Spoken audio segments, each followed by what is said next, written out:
So, welcome to the Daily Current Affair, 2nd of August 2022. These questions are for all kind of examinations. So, the first question is MH-60 Romeo multi-purpose helicopter will buy India will buy from Russia, France, Israel और USA.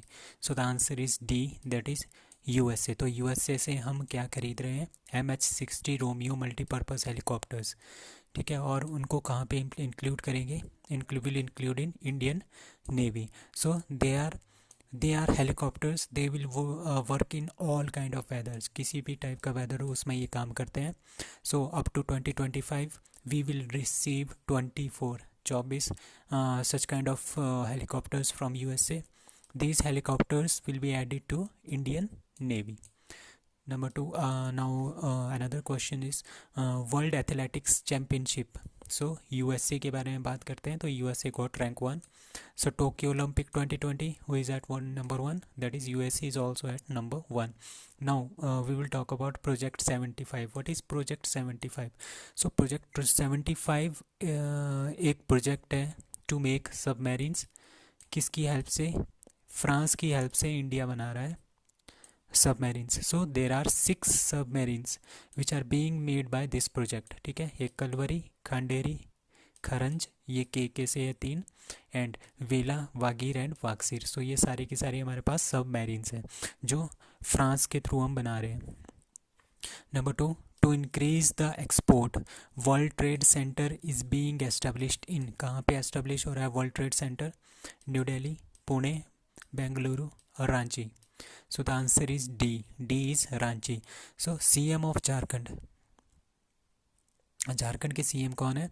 Hemant Soren. उन्होंने ये include किया है कि हम world trade centre खोलेंगे. कहाँ पे? रांची, झारखंड में. क्यों खोलेंगे? So that we can increase the export को इंक्रीज करने के लिए वर्ल्ड ट्रेड सेंटर खोला जाएगा.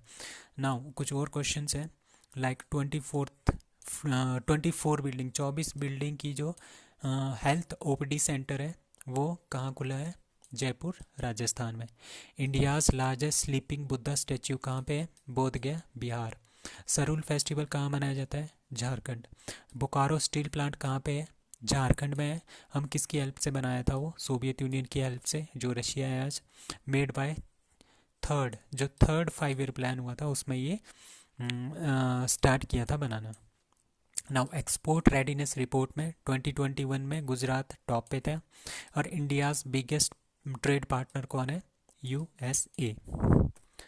Now next one is in financial year 2022 which country has highest FDI to India. Foreign direct investment India में कहाँ से सबसे ज़्यादा आ रहा है? इन्वेस्टमेंट कहाँ से सबसे ज़्यादा इंडिया में आ रहा है? So options are Singapore, USA, China और Mauritius. So the answer is A, that is Singapore.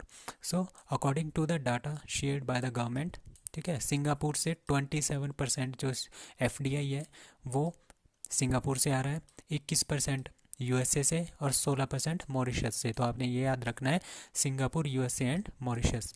तो स्टेट जो मैक्सिमम FDI गेट कर रही है, फॉरेन डायरेक्ट इन्वेस्टमेंट जो सबसे ज़्यादा गेट कर रही है वो है कर्नाटका 38%, महाराष्ट्र कितना कर रहा है? 26%, दिल्ली 14%. तो आपने ये याद रखना है, Karnataka, Maharashtra and Delhi. Now FDI to Karnataka has been reported in the sectors. कौन कौन से सेक्टर में सबसे ज़्यादा है? सबसे ज़्यादा जो FDI आ रहा है वो कंप्यूटर, सॉफ्टवेयर एंड हार्डवेयर में आ रहा है. दैट इज़ टोटल का 35%. ठीक है, और दूसरे पे ऑटोमोबाइल इंडस्ट्रीज़ 20% और एजुकेशन में कम, that is 12% only. Now Al Najah 4 is a military exercise between. किस किस के बीच में मिलिट्री एक्सरसाइज है? India Oman, India UAE Oman, Oman Qatar. So answer is A is India and Oman. जिस भी मिलिट्री एक्सरसाइज में, जिस भी एक्सरसाइज में AL लगता है, अल, तो आप समझ लेना कि वो ओमान की मिलिट्री एक्सरसाइज है या कोई भी एक्सरसाइज है ओमान की. So Al Najah is Indian Oman military exercise. कहाँ पे हो रही है? महाजन फील्ड, बीकानेर, राजस्थान में हो रही है. Fifth question is doctor C. Narayanan Reddy national literary award 2022। Sahitya award, national Sahitya award 2022 doctor C Narayanan Reddy के ऊपर जो है इज़ गिवन टू, वो किसको दिया गया है? Doctor Rani Mehta, doctor Sumitra Rani, doctor Pratibha Ray, none of this. So answer is C, that is doctor Pratibha Ray. तो इनको क्या दिया है? Doctor C Narayan Reddy national literary award 2022। So ये कौन है? ये है हमारे पास एक उड़ीसा की राइटर है डॉक्टर प्रतिभा रे। तो उन्होंने रिसीव किया है doctor C Narayanan Reddy national literary award 2022। किन से? From vice president of India Shri M Venkaiah Naidu. So doctor Pratibha Ray पहले भी सुर्खियों में थी क्योंकि उनको पद्म भूषण अवार्ड मिला है 2022 में। तो ये बहुत ही इंपॉर्टेंट क्वेश्चन बन जाता है, डॉक्टर प्रतिभा रे को कौन कौन से अवार्ड मिले हैं? एक पद्म भूषण मिला है 2022 में, एक क्या मिला है? Doctor C Narayanan Reddy national literary award 2022। Now international Booker award किसको मिला है 2022 का? गीतांजलि श्री को, tomb of sand. 56th Jnanpith award Nilmani फूफड़ and 57th Jnanpith award Damodar Mauzo. तो 56 56 इंच का सीना किसका है? फूफड़ जी का। 57th ज्ञानपीठ अवार्ड कौन है? फूफड़ जी। जब 56 इंच का सीना हो जाता है तो उनके मौजा ही मौजा है, तो मौजा है 57th। So the real time Bloomberg billionaires index, Bloomberg billionaire index जो है उसके according who is the richest women of Asia? Yang Huiyan, Savitri Jindal, Falguni Nayar, Roshni Nadar Malhotra. So answer is B, that is Savitri Jindal. So Hurun की जो रिपोर्ट आई थी परसों हमने पढ़ा था, कोटैक की जो हुरून की रिपोर्ट आई थी, फाल्गुनी नैयर उसमें फर्स्ट है एंड रोशनी नाडर मल्होत्रा उसमें फर्स्ट है और फाल्गुनी नायर उसमें सेकंड है। बट अभी एक और रिपोर्ट आई है ब्लूमबर्ग बिलियनर इंडेक्स में, उसमें सावित्री जिंदल फर्स्ट स्थान पे है, जो कि ओपी जिंदल ग्रुप की हेड है, चेयरपर्सन है। ठीक है, उन्होंने किसको पीछे छोड़ा है? चाइना की हांग युआन को। जो चाइना की हांग युआन है वो एशिया की सबसे रिचेस्ट वुमेन थी, उसको उन्होंने पीछे छोड़ दिया है। सो ये कौन है? सावित्री जिंदल। ये 72 ईयर्स की है। ठीक है, who has the position of richest women in India. India में भी ये रिचेस्ट है एंड टोटल आपके एशिया में भी रिचेस्ट है, और इनकी जो नेटवर्थ है that is $11.3 billion. So the Fortune of hang UN, owner of China. वो जो हैंग यूएन कौन है चाइना की? वो चाइना की सबसे लार्जेस्ट रियल इस्टेट डेवलपर है, उसका नाम है कंट्री गार्डन होल्डिंग्स। ठीक है, जिंदल जो सावित्री जिंदल 72 साल की है, is India's richest woman and 10th richest person in the country. तो 10th रिचेस्ट पर्सन भी है हमारे पास वो इंडिया में। इन 2009 वो एक पॉलिटिशियन भी है। She was reelected and was appointed as the cabinet minister of Haryana state. Haryana state की कैबिनेट मिनिस्टर भी रह चुके हैं 2009 में।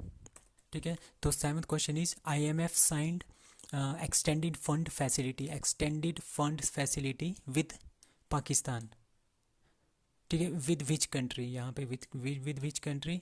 अफगानिस्तान, श्रीलंका, इंडिया और Pakistan. So answer is Pakistan. So Pakistan के साथ इन्होंने एक्सटेंडेड फंड फैसिलिटी जो है वो साइन की है। तो क्यों होता है ये? IMF क्या होता है? इंटरनेशनल मॉनिटरी फंड होता है। ये एक तरह का हमारे लोन्स देते हैं कंट्री को ताकि वो अपनी इकोनॉमिक क्राइसिस से आगे आ जाए। So IMF is a international monetary fund provide assistant to the countries, ठीक है, experience serious problem in their balances. जो हमारे पास उनकी इकॉनमी है उसमें बहुत ज़्यादा इनमें प्रॉब्लम्स होती है, उनको ग्रो करने के लिए ये पैसा देती हैं और अपनी शर्तों के अनुसार उनको काम करने को बोलते हैं।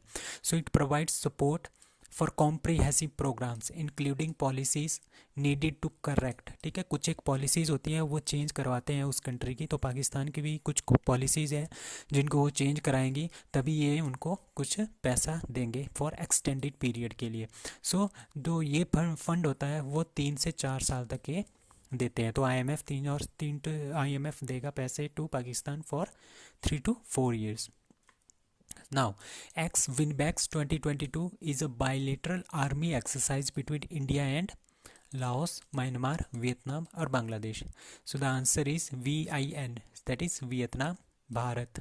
X 2022। सो वियतनाम और इंडिया के बीच में थर्ड एडिशन है ये इसका बायलेटरल आर्मी एक्सरसाइज ई VINBAX 2022 is conducted at Chandimandir Haryana में, ठीक है, फ्रॉम अगस्त 1 to 20th 2022। सो इसके थीम क्या है?